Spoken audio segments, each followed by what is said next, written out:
आज तक उस अपने बाबा का शुक्रिया अदा करना नहीं भूलती कि जिसने हमें सबसे पहले बात तो ये हमें ये प्लेटफॉर्म दिया, जिसको पाकर हम ना इतने आनंदित हो गए ना कि मैं आपको बता नहीं सकती। कि जैसे ही मैं ट्रेनिंग में गई तो इंटरेस्ट तो था ही हमारा इस तरह बहुत ज्यादा इंटरेस्ट था।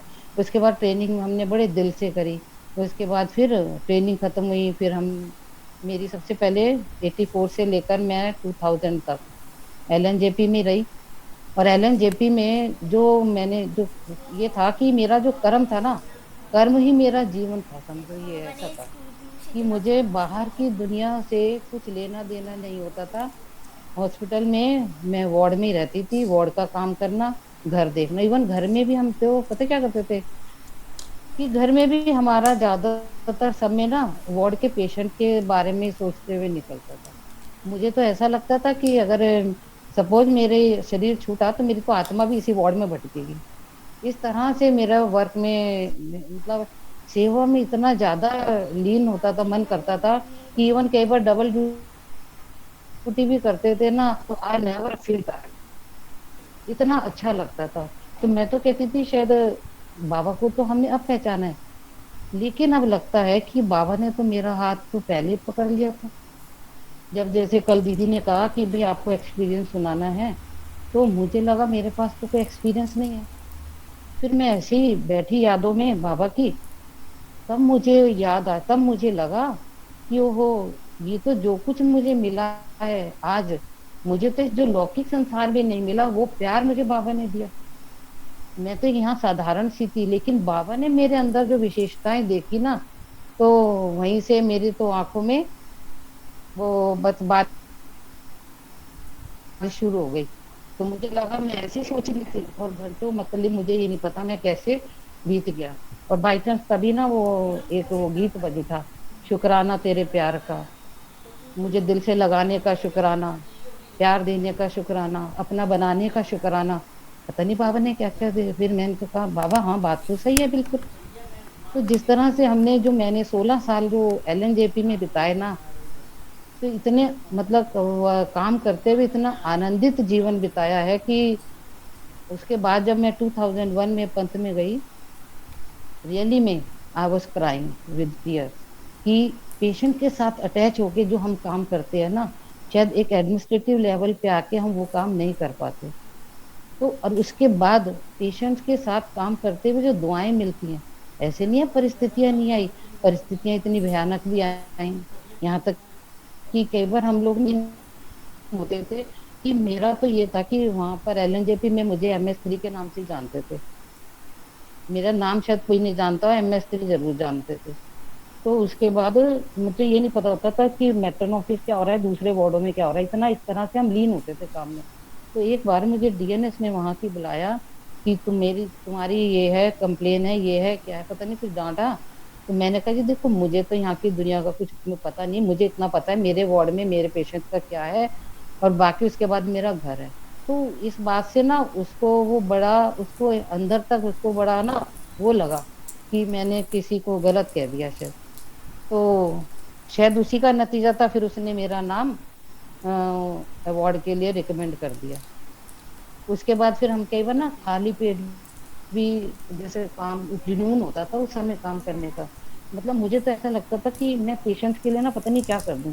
जैसे नाइट ड्यूटी अगर होती है, तो नाइट ड्यूटी में ऐसी फीलिंग होती थी कि अगर एक पेशेंट भी, अगर उसको पेन में अगर उसने नाइट गुजारी ना, तो मुझे अपने आप को बड़ी गिल्टी होती थी कि मेरे होते हुए अगर वो पेशेंट नाइट में उसको दर्द हुआ तो मेरी ड्यूटी करने का कोई फायदा नहीं हुआ।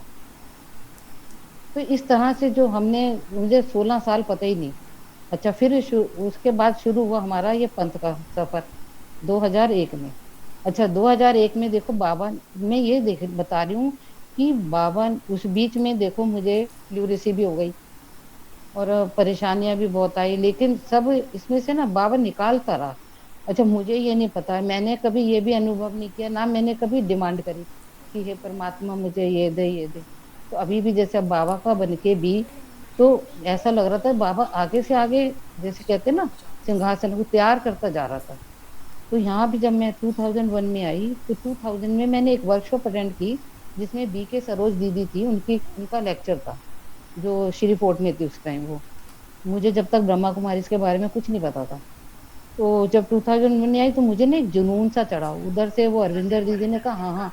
तो मैंने एक अटेंड की थी, कम्युनिकेशन स्किल इन नर्सिंग। तो मुझे था कि अब मैं एडमिनिस्ट्रेटिव लेवल पे आ गई हूँ, अब मेरा जो ड्यूटी बनती है कि जो मैंने सीख के आई हूँ मैं औरों को भी सिखाऊं। ये तो मैं तब सोचा था जब मुझे प्रोग्राम ऑर्गेनाइज करने का, स्टेज का 0% एक्सपीरियंस था, कुछ भी नहीं था। और मैंने ना ये बीड़ा उठा लिया। तो उसके बाद देखो, ये बीड़ा उठाया कि एक प्रोग्राम मुझे कराना है 2001 में ही, और मेरी पंथ में एंट्री थी। अब एंट्री करते ही नया हॉस्पिटल, नया एटमोसफियर, और मैंने ये सोच लिया अब बस एक दो लोग जो मेरे जानकार थे, डॉक्टर जयंत वगैरह थे बस, और कोई था ही नहीं। तो उसके बाद फिर चलो धीरे धीरे करके इतना परेशानियां आई, इतनी परेशानी आई कि अब मैंने कहा ये प्रोग्राम का बीड़ा तो उठा लिया है। दिन रात मतलब भागा दौड़ी, फिर दीदी के वहाँ सरोज दीदी को भी इनवाइट करने गए, बाकी हॉस्पिटल्स में भी इनवाइट किया, सबके लिए वो सब सारा इंतजाम करना था। मतलब लेटर लिखना, जब तक कि मुझे ये भी नहीं पता था किस किस को क्या क्या लेटर लिखना है, कैसे करना है, एंकरिंग के लिए किसको तैयार करूं।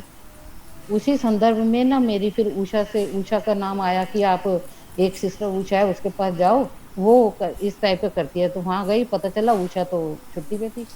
फिर एक वर्मा दीदी है, उनका नाम आया। इसी बीच फिर सरला दीदी से मेरा कांटेक्ट हुआ कि दीपक वगैरह चाहिए, वो तुम्हारी हेल्प करेंगे। तो मैं इन सबके पास भागती रही। इस तरह से करते करते मतलब यहाँ तक कि इतना हुआ था कि एक बार तो मैं थक गई और मैं रो पड़ी कि नहीं, मुझसे हो नहीं पा रहा। पर फिर थोड़ा सा पुश भी कर देते थे, कोई बात नहीं, तू यहाँ तक पहुंची है, कर तू। उसके बाद शायद उषा याद है तुम्हें। तो उसके बाद करा। और सरोज दीदी फिर, क्योंकि उनको मैंने सारा कहा आप भेजना होता है। टेंशन मत करो, सब ठीक हो जाएगा बिल्कुल। हाँ। उसके बाद फिर वो प्रोग्राम हुआ दीदी, और प्रोग्राम इतना अच्छा हुआ। सरोज दीदी का बहुत अच्छी क्लास रही। तब तक भी मुझे ब्रह्मा कुमारी का कुछ नहीं पता था, जबकि सरला दीदी के कांटेक्ट में थी। फिर एक दिन सरला दीदी के कांटेक्ट में ऐसे आई, तो उस टाइम कैड का प्रोग्राम चल रहा था। सरला दीदी ने कहा तू एक दिन ना, मुझे काम है, तू मेरे यहाँ ड्यूटी करना, योगा में बैठ जाना बस। वो एक पेशेंट ने आना है और उसको ये कैथेटर देना है, वो कैट के लिए देना होता है ना, स्टंट वगैरह का, तो फ्री उनके लिए मिलता था उन्हें। तो मैं बैठ गई जाके अपने वार्ड से। तो इस बीच हमारी एक एएनएस थी सिस्टर माया, वो आ गई। How you are sitting here. उन्होंने मुझे 10 बातें सुना दी। मैं कहा जी ऐसे ऐसे मुझे तो सरला दीदी ने कहा। मतलब ये मेन बात ये है कि किस तरह से मैं सरला दीदी के टच में आई। ना मैं प्रोग्राम करवाती, ना मैं इनके टच में आती, ना, है ना। तो प्रोग्राम भी अच्छा हुआ। फिर सरला दीदी के कांटेक्ट में आई। फिर 2004 में दीदी हमें लेके माउंट आबू गई इस बीच। तो वहां हमने नर्सिंग कॉन्फ्रेंस अटेंड की थी। नर्सिंग कॉन्फ्रेंस अटेंड करके तब तक भी वहां बड़ा अच्छा लगा, ऐसा लग रहा था कि हम किसी हेवन में आ गए हैं। लेकिन वहां भी ना एक मिथ तो थी कि जैसे जब प्रकाश मणि दादी थी, तो हमें रो में भेजा गया, और दादी ना हमें दृष्टि दे रही थी। तो कह रहे यार इनकी आंख में मत देखना। तो क्योंकि बस क्योंकि मिथ फैला हुआ था ना। तो फिर मैंने देखा। हाँ, मैं कहा यार दादी की आंखें तो बड़ी लाल थी एकदम। तो इस तरह से पर ना बड़ा, जैसे देखा ना, तो एक अजीब सी फीलिंग आई, मुझे बड़ा अच्छा लगा। और एटमोसफियर तो इतना अच्छा था कि जैसे जो दादी प्रकाश मणि ने जो बातें कही ना, वो आज भी हमारे कानों में गूंजती है।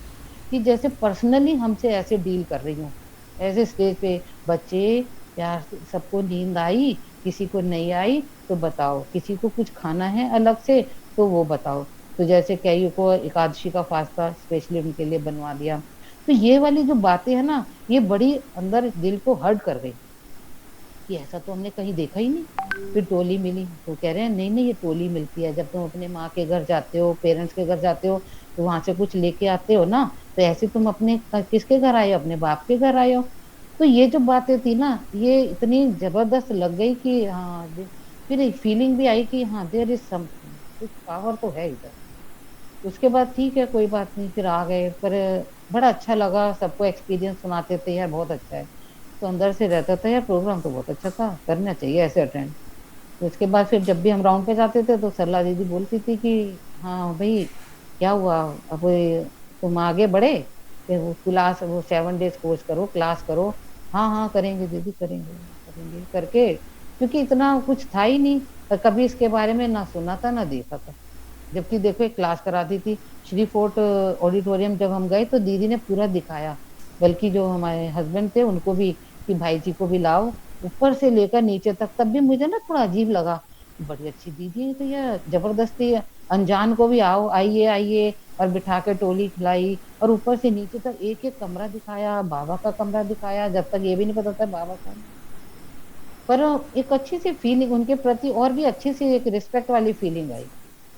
फिर तो हम ना, ऐसे दीदी ने, मैं कहा दीदी कोई और प्रोग्राम है, हम ऐसे बताना हम चलेंगे। तो दीदी के पास ओआरसी की एक लिस्ट आती थी पूरे महीने के प्रोग्राम की। तो मैं कहा जरा दिखाओ, तो उसमें एक प्रोग्राम था स्मार्ट ट्रेनिंग। तो मैं कहा दीदी हम इसमें जाएंगे। कह रही है, इसमें ये ना सिर्फ टीचर्स बहनों के लिए है, तुम लोग नहीं जा सकते। मैं कहा नहीं जाना तो इसी में। कह रही तो 7 डेज कोर्स किया तुमने? मैं कहा नहीं। मैं कहा अच्छा करेंगे। फिर उर्मिल थी मेरे साथ, उर्मिल शर्मा, अगर कोई जानता है तो हमने फिर सेंटर ढूंढा, चलो उन्होंने तो सेंटर भी यहीं घर के पास ही मिल गया। मैं कहा चलो यहाँ तो जाना पड़ेगा, क्योंकि प्रोग्राम अटेंड करना है मेरे को। तो उसके बाद हम सेंटर गए, 7 डेज कोर्स शुरू किया। तो तब तक ये नहीं पता था कि ये क्या है, मुरली का ये नहीं पता था। मैं कहा अच्छा मुरली की आवाज तो आनी रही, हमें तो ये था ना मुरली बांसुरी बजेगी। तो कोर्स भी हो गया। उसके बाद फिर हमने कोर्स के बीच में ही कहा था दीदी हमें तो ऐसे ऐसे वहां जाना है। तो दीदी कह रही वो आप लोगों के लिए नहीं है, ये बी के टीचर्स बहनों के लिए होता है ये। तो फिर हमने दीदी को कहा नहीं दीदी देखो हम भी तो कितने लोगों को वो पढ़ा टीच करते हैं, डील करते हैं, ये मतलब बड़ा रिक्वेस्ट की। तो दीदी ने फिर एक लेटर लिख के दिया हम दोनों के लिए, अच्छा तुम जा सकते हो। उसके बाद और फिर जब मेरे 7 डेज खत्म हुआ, तो कह रही, मैं कहा दीदी इसके बाद भी आना पड़ेगा? कह रही नहीं तुम्हारी, अच्छा भाई तुम्हारी मर्जी है, तुम्हें अगर अच्छा लगता है तो आना, नहीं तो कोई बात नहीं। पर अच्छा तो लगा ही। फिर उसके बाद फिर ओआरसी भी गए। ओआरसी में जो स्मार्ट ट्रेनिंग जो अटेंड की ना, उसको भी अटेंड करके बड़ा ही मतलब धीरे धीरे ना अटैचमेंट पता ही नहीं चला कब कैसे बढ़ता गया। और मैं ऑटोमेटिक, जबकि ट्रेनिंग मैंने की घर में किसी को नहीं पता था, क्योंकि घर वाले तो एकदम एंटी थे, मेरी मम्मी तो एकदम एंटी थी। वो तो जब उन्हें पता चला कि मैं वहां जाती हूँ, उन्होंने मुझे डांटना शुरू कर दिया कि तुम अपना घर बर्बाद करोगे, तुम ये करोगे तुम। मैंने फिर धीरे धीरे ना उनको जो जो मैं सेंटर से सुन के आती थी, मैं उन्हें सुनाती थी कि दीदी मम्मी देखो यहाँ ये सुनाते हैं, यहाँ ये ऐसा है, ऐसा कुछ नहीं है। तो धीरे धीरे उन्हें भी अच्छा लगा। तो यहाँ तक कि एक मेला लगा था जिसमें फिर दीदी ने हमारी ड्यूटी लगाई। तो मेले में तो मेरी मम्मी भी पहुंच गई। वो गली में जैसे होते हैं ना, कोई ले गया होगा उन्हें, वहां जाके उन्होंने देखा तू यहाँ, तो वहीं मुझे डांटना शुरू कर दिया। वहां मैं ड्यूटी पे खड़ी हुई थी। तो कि तुम ये है फिर उस टाइम तो मैंने कहा मम्मी हाँ ऐसे ऐसे कोई बात नहीं। तो घर जाके फिर मैंने उनको थोड़ा मोटिवेट करना शुरू किया इधर से। फिर अब जब मुआरसी गए, तो घर में कैसे बताए भी हमें जाना है घर छोड़ के। तो फिर मैंने कहा भी देखो हॉस्पिटल की तरफ से ऐसे ऐसे एक प्रोग्राम है ओआरसी में, 3 दिन का है, वहां पर मानेसर में जाना है मेरे को, हॉस्पिटल वाले भेज रहे हैं। कह रहे अच्छा फिर तो जाना ही पड़ेगा, जाओ। तो फिर हम ऐसे चले गए, धीरे धीरे तो ऐसे जाते रहे, क्या करते। उसके बाद फिर डेली मुरली भी जाना शुरू हो गया कि भाई बाजार जा रहे हैं, यहाँ जा रहे हैं। तो ड्यूटी से मैं आती थी, तो ड्यूटी से सीधा फिर दीदी स्पेशल वो रखती थी कि हाँ शाम की मुरली अटेंड करना। तो बड़ा आनंद आने लगा, बड़ा अच्छा लगने लगा। तो फिर मैंने कहा दीदी अब ये कैसे करें। तो यहाँ तक कि 1 साल के बाद ही दीदी ने मुझे कहा था कि हाँ तुम मुझे वहाँ बाबा मिलन में भी ले गई थी। धीरे धीरे फिर मैंने कहा भाई मैं अब युगल को कैसे वो करे। तो दीदी ने बताया अभी योग में ऐसे किया करो, उनको रख के और बाबा की किरणें दिया करो। तो धीरे धीरे ऐसे किया, फिर उनको हस्बैंड को भी मोटिवेट किया कि भाई देखो उनका तुम्हारे साइंटिस्ट विंग की एक कॉन्फ्रेंस है, तो दीदी ने कहा है आपको उसमें जाना चाहिए, जाओ।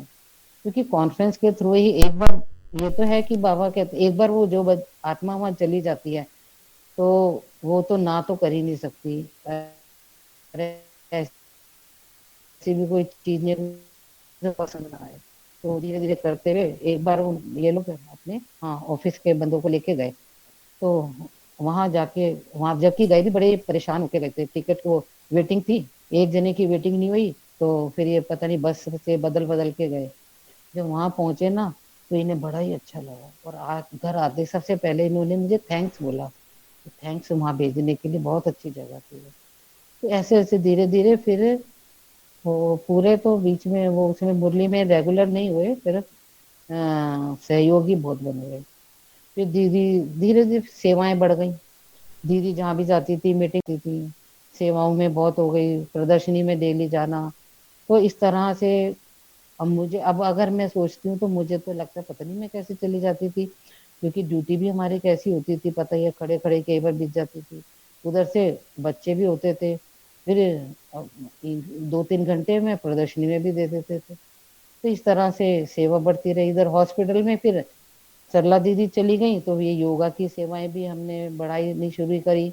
फिर हमें यहाँ एक और प्लेटफॉर्म मिला जिसके जरिए हमने क्लासेस रखवानी शुरू की, जैसे 7 डेज कोर्स भी कराया वो तो, और लक्ष्मी दीदी के भी कराया, विकास भाई का भी कराया, बहुत लोगों के वो कराए, मतलब बड़ा। फिर तो जैसे लाइफ एक तरह से दौड़ने लगी थी। और उसके बाद अच्छा, ज्ञान में आने के बाद ना, फिर एक तो बात है कि एक मुझे जो ज्ञान में आने के बाद जो चेंज आया, कि सबसे पहले एक्सेप्टेंस एंड रियलाइजेशन हुआ। आजकल परेशानी दीदी, हमारी वही तो होती है कि कोई दीदी भी परिस्थिति अगर, हाँ। ये भी बताओ ना, आप जैसे बस लेके जाते थे, आरसी वहां ठहराते थे, कितना अच्छा लगता था। फिर हाँ हाँ हमने एक क्लब बनाया, बाबा ने तो बनवाया, हाँ, डॉक्टर वही मोहित तो फिर आज। हमें वो एक ऐसा वो प्लेटफॉर्म मिल गया बीच में के, बहुत टाइम तक तो वो स्पॉन्सर भी मिल कर देते थे, तो उसके जरिए हमने बड़ा सारी क्लासेस कराई, तो बहुत अच्छा रहा। तो वो पीरियड भी, तो उसके बाद जो फिर मेरी लाइफ में जो चेंज आया ना, वो तभी आया। तो फिर मैंने एक सतीश भाई की, डॉक्टर सतीश भाई की क्लास सुनी, और उसके ने तो मतलब जैसे कहते हैं ना, एक सार हो गया हमारा, जो पूरे ज्ञान का सार होता है ना, ABCD। क्या? ABCD। A फॉर आत्मा, B for Baba, C for connection. और जब कनेक्शन जुड़ गया और हम अपनी परेशानी लेके बाबा के पास गए, तो बाबा ने क्या कहा, बच्चे D फॉर ड्रामा। कई बार तो ऐसा होता था कि जैसे मैं अंदर से बहुत परेशान होती थी, कि परेशानी, अच्छा बाबा के पास गई, बाबा के कमरे में, बाबा, अच्छा बाबा के पास कैसे जाना है, बिंदी बन के। बाबा हमारे शरीरों को तो पहचानता भी नहीं, तो हम बिंदी बन के बिंदु बाबा के पास गए, और जब बिंदु बन के बिंदु बाबा के पास गए, शरीर तो अलग, तो परेशानी हम किसकी लेके गए थे, शरीर की। बाबा ने, बाबा हाँ, मैंने बोला हाँ बच्चे, कुछ नहीं बाबा, आ गए बैरंग। तो इस तरह से जो सार जो उसमें गया ना, फिर दूसरा जो मैंने जो बात पकड़ी वो ये था कि एक तो हाँ जी का पाठ, जो हमें हमारी मम्मा ने से हम सुनते आए हैं। दूसरा ये था कि बाबा ने हमें पका पकाया सारा दिया हुआ है। ब्रह्मा बाबा के सामने तो कोई एग्जाम्पल नहीं था, हमारे सामने तो एक एग्जाम्पल है। ब्रह्मा बाबा के जीवन में जो परिस्थिति आई, उसके मुकाबले में हमारे जीवन में परिस्थितियां है ही नहीं। तो जब भी कोई परिस्थिति आई, तो मैं भी जैसे उस क्लास में भी हम बोलते हैं कि जैसे कोई परिस्थिति आई, तो ये देखो बाबा के टाइम में अगर आई होगी तो बाबा क्या करते थे, तो ऑटोमेटिकली ना हमें हल मिल जाता था।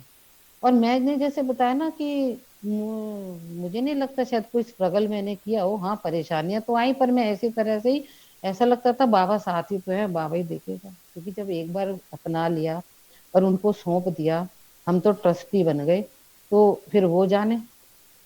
यही तो हमने सीखा है यहाँ भी। तो इसी तरह से जैसे अब हम गए हॉस्पिटल में भी, बड़े अच्छा अच्छा आनंद आने लगा, कहीं क्लासेस अरेंज करते थे, कहीं कुछ करते थे, क्योंकि अब जीवन यही बीत गया। इधर आके जब सेंटर में आते थे, तो सेंटर में भी शुरू से ऐसा लगता था कि ना, जैसे टीचर्स वाले वो लगता था, कि मैं बोलती थी जैसे बहनों से कि आप टीचर्स कैसे बनी शुरू शुरू में। तो शुरू शुरू में मेरे लगते तो दीदी ड्यूटी लगाती थी, तो मुझे बड़ा अच्छा लगता था, गर्व फील होता था, यार वो टीचर बन गए हम तो ऐसे ही लगता था। तो बाबा ने वो इच्छा भी पूरी करी, कि मेरे जस्ट माई नेक्स्ट डोर, जो अदिति बहन, अदिति है, जो सुरेश बहन है, ये मेरा पड़ोस में ही है, तो इनके घर में गीता पाठशाला शुरू हो गई। तो फिर पुष्पा दीदी ने कहा भैया वो वाली गीता पाठशाला आप संभालो। तो अंधा क्या चाहे दो आंखें। तो मैं मतलब बिना करे बाबा ना आगे आगे ऐसे ऐसे प्लेटफॉर्म तैयार कर रहा था कि बस पूछो मत। और लास्ट में मतलब ऐसे ही लगता था कि भाई बाबा तेरा शुक्राना, शुक्राना बाबा तेरा शुक्राना कि दुनिया वालों ने मुझे नहीं पहचाना, तूने मेरी ऐसी विशेषताएं पहचानी। इतना। दीदी कोई नहीं, आपको तो हम हाँ। सारे जने पहचानते हैं, कमाल कर रहे हो आप, ऐसे इमोशनल मत हो। ये खुशी के आंसू हैं ये। नहीं। हाँ, है तो खुशी गई मतलब, मैं कह रही हूँ कि भगवान ने हमें पहचाना। तो ये वाली जो बातें है ना, ये तो लगता है कि वाह बाबा वाह। मतलब हर बात में बस यही लगता है, वाह बाबा वाह। ऐसे नहीं है। अच्छा, पहला जो सबसे बड़ी मुझे एक बार परेशानी आई कि मैं बाबा मिलन में गई भी थी। क्योंकि ऐसा नहीं है, क्योंकि देखो परिवार में एक मैं ही हूँ जो ज्ञान में चल रही हूँ। तो हर बार परेशानी आती थी, जब जब जाना होता था। तो मुझे तो पहले 2 दिन पहले ना, 2-3 दिन पहले भूमिका तैयार करनी पड़ती थी यार। पहले इन्हें कैसे बताऊं, मुझे जाना है। तो फिर मैं बाबा से कहती रहती थी, बाबा भाई ये वाला काम तुम करो।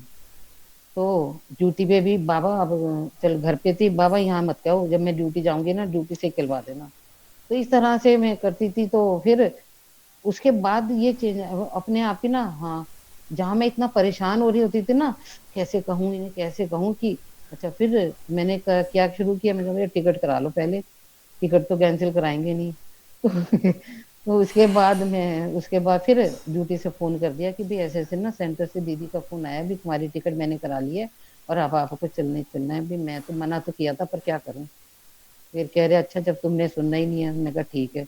तो मैं अंदर से ना ऐसे उछल रही होती थी, वाह बाबा थैंक यू बाबा। उसके बाद जैसे अब हम कहीं जाते थे पहले, तो हमें पैकिंग करने में कितना टाइम लगता था, लेकिन मैंने ये देखा है अब इतना रिलैक्स होते हैं। 8 बजे की ट्रेन है, 5 बजे तो हम पैकिंग करके आराम से चल देते हैं। तो कितना इजी जो बनाया ना बाबा ने, मतलब ऐसे परिस्थितियों में भी अभी भी आज की डेट में भी अगर मुझे जाना है तो घुमा फिरा के जाना पड़ता है। बाबा तो कहता है भाई युक्तियों से चलो, है ना। तो अगर गलत तो कहीं हम जा नहीं रहे, अगर हर आत्मा का अपना अपना पार्ट है तो ठीक है, तो हम ऐसे चले जाना तो है ही। तो यहाँ तो अब सबके अपने कर्म, अपने भोग, अपने अपना ही अपना सब कुछ है। तो इस तरह से फिर ये भी परिस्थितियां तो आई, उसके बाद वो भी पार करी। फिर यहाँ से फिर गीता पाठशाला जाना शुरू हो गए। तो एक बार जब मैं बाबा मिलन में गई तो क्या हुआ, वो बेटे का ना एमसीआई का एग्जाम दिया था उसने। यहाँ जब बाहर से एमबीबीएस करके आए तो यहाँ एमसीआई देना पड़ता है। तो फर्स्ट टाइम जब दिया था तो उसका 4 नंबर से रह गया था। तो सेकंड टाइम दिया था, तो जब उस टाइम में यही बाबा मिलन में थी, अगले दिन बाबा मिलन होना था, एक दिन पहले उसका पेपर था। तो मैंने फोन किया कैसा हुआ, तो वो परेशान था। कह रहा कि बस ठीक है, सो सो हुआ है, कुछ खास नहीं हुआ। तो मैंने कहा फिर बाबा ये क्या हुआ, कि ये तो देखो आपका बच्चा है, इसे तो निकालना पड़ेगा। मैं फिर ऐसे बाबा को ना बैठ के बातें करती रही। बाबा देखो हम आपके बच्चे, आप हमारी कितनी केयर करते हो, हम आपकी क्रिएशन है ना। तो अब मेरी इस शरीर की क्रिएशन है ये, इसका ध्यान भी तो मैं ही रखूंगी, मेरा ध्यान आप रखोगे तो बाहर ये काम भी तो आपको ही करना है। तो उस दिन अगले दिन जब बाबा ने आना था ना, तो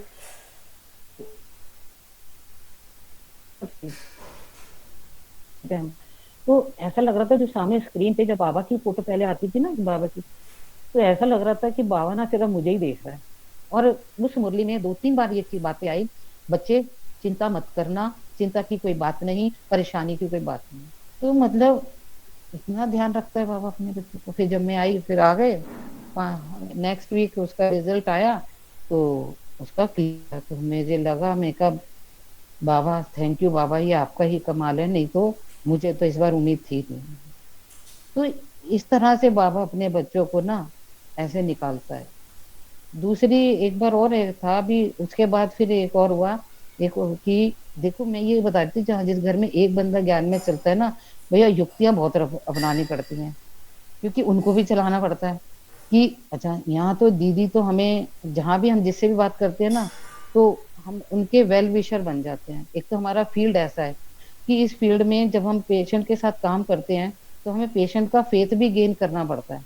और एक बार जब पेशेंट का फेथ गेन कर लेते हैं ना, तो पेशेंट के लिए हम कुछ भी कर सकते हैं, पेशेंट हमारा कहना मान सकता है। तो सेम वे में ये था। तो जब हम सेंटर जाते थे मुरली के लिए, तो दीदी कहती भाई इस बार शोभा यात्रा निकलनी है। अच्छा मीना बहन, इस बार यात्रा तुम्हारे यहाँ लास्ट में निकलेंगे, तुम्हारे यहाँ गैदरिंग होगी। मैं कहा हाँ दीदी। अंदर से तो हमारे बड़े उछल रहे होते हैं, वाह वाह वाह वाह। अच्छा वो दिया, सेवा दी तुमने। फिर मैं भी बर्थडे है और दीदी आएंगी, यहीं उसका केक यहीं कटेगा। तो फिर दीदी ने अच्छा, इस बीच में ये भी बताती हूँ कि बाबा ना, जब हम जैसे को बाबा इतना रखता है, तो दीदियों की पालना इतनी जबरदस्त होती है, जिसमें सुनीता बहन भी है हमारी। कि जैसे फिर दीदी ने, हमारी वो पुष्पा दीदी ने कहा भाई पहले मैं तुम्हारे घर जाऊंगी, वहां मैं देखती हूँ कि 100 150 लोग आएंगे, बैठने का इंतजाम कैसे करना है। तो वो पूरा मेरा ऊपर से नीचे तक घर देखा उन्होंने।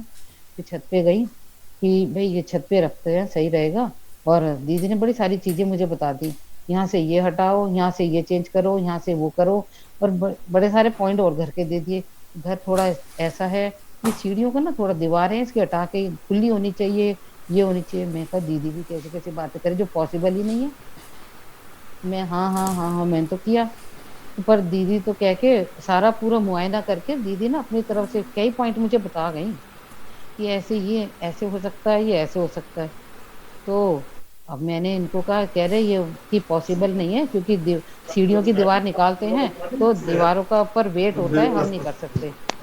हाँ ये म्यूट करो, लता बहन अपना बंद करो। हाँ तो लेकिन मैंने क्या देखा, एक एक साल ही बीता होगा कि वो रिनोवेशन स्टार्ट हो गया हमारा। और रिनोवेशन में वही वही चीजें हुई सारी, ऊपर से ले तक कर नीचे तक की पूरी मेरी स्टेयर्स जो थी, वो सारी वो दीवार हट के ग्रिल विल लगा दी और सब कुछ अच्छा सा बना दिया। नीचे का वो ग्राउंड ऐसा, वो नीचे भी बेसमेंट वो ऐसा बना दिया कि आराम से स्पेस बन गया, गाड़ी का जगह हो गई, ये हो गया। तो मैंने ये देखा कि दीदियों की उसमें पावर इतनी होती थी। कई बार क्या हम नहीं जाते थे तो दीदी को इंफ्यूजन हो जाती थी कि, तो दीदी उसी टाइम फोन करती थी क्या हुआ भाई। जैसे फर्स्ट टाइम जब शुरू शुरू में हम इतना रेगुलर नहीं थे मुरली में, तो 2 4 दिन नहीं जाते तो दीदी का फोन आ जाता था। फिर दीदी कहती भाई ऐसे रेगुलर नहीं हो पाओगे तुम, अब तुम्हारी ये है कि तुम्हें 21 दिन की भर्ती करनी है, 21 दिन तुम्हें डेली आना है। 21 दिन फिर अब कई बार तो ऐसा होता था मैं कहीं जा रही होती रात के 9 बजे आ रही हूँ, नहीं नहीं नहीं सेंटर जाना है, भागे भागे सेंटर जाती थी। दीदी बड़ी देख के बड़ी खुश हो रही थी कि कैसा इसकी दौड़ लग रही है। तो मतलब इसमें एक वो भी आनंद भी आ रहा था और एक वो भी रेगुलरिटी बन रही थी। फिर लास्ट में जब दीदी ने कहा भी अब अपना एक्सपीरियंस सुनाओ कि कैसा रहा, तुमने पहली बार 21 दिन की भर्ती करी। तो अब मैंने कहा हाँ ये बात तो है कि एक बात तो तय है कि हम बाबा को छोड़ दें, लेकिन बाबा ने हमें नहीं छोड़ा और ना ही वो छोड़ेगा। ये तो पक्का है कि हम अलबेले बन जाते हैं कि बाबा अलबेला नहीं बनता। तो मैं अभी भी जैसे अब हम लोग यहाँ ड्यूटी करते थे, तो मैं बाबा से एक ही बात कहती थी, बाबा आप करण करावन हारो, मैं करण हारूं, मैं निमित्त मात्र हूँ। तो बस आप मुझे ना निमित्त बनाए रखना। अगर मैं अलबेली भी हूं ना, तो मुझे बस उसको अलबेले होने ही मत देना। तुम्हें जो काम कराना है मुझसे जबरदस्ती कराना, अगर मैं ना भी करूं तो भी आपको कराना ही कराना है, मतलब क्योंकि हम अलबेले हो सकते हैं। तो कई बार ऐसा होता था कि मैं बहुत, कई बार हम लोग नहीं कर पाते थे। जैसे अब हॉस्पिटल में तो आपको पता ही है सबको कि कैसा माहौल होता था, डिपार्टमेंट का काम भी उधर कई बार ना बहुत वो आ जाते थे दिखाने। तो मैं ये बाबा को कहती बाबा मुझे तो बस ऐसे बिजी रखो।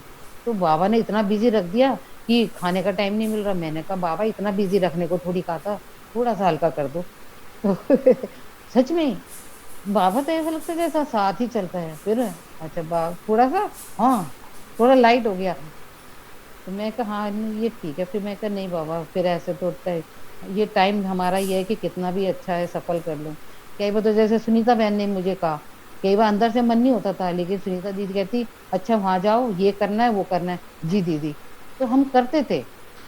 तो यही एक मतलब हमें कहते हैं ना कि बाबा से हम यही कहा था, बाबा यही फोर्स हमें चाहिए कि हम बैठे ना, हम रुके ना, हम कहीं भी टिके ना, बस काम हमारा चलता रहे।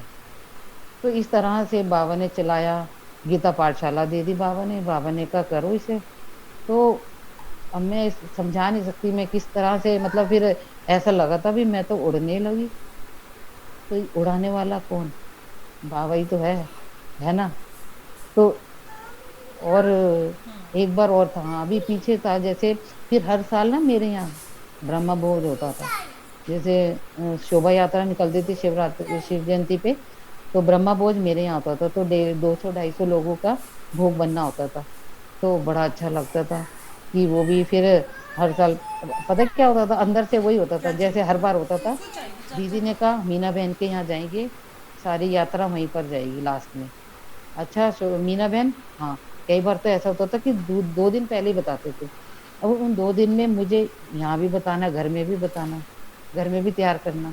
अच्छा इनको क्या करता था, पुश करना होता था, इनको रेडी करना होता था, उसके बाद तो जब इनके पास एक्सेप्टेंस पहुंच जाती थी ना, उसके बाद सारी तैयारी ये करते थे, और मैं तो सिर्फ खाने का काम करती थी।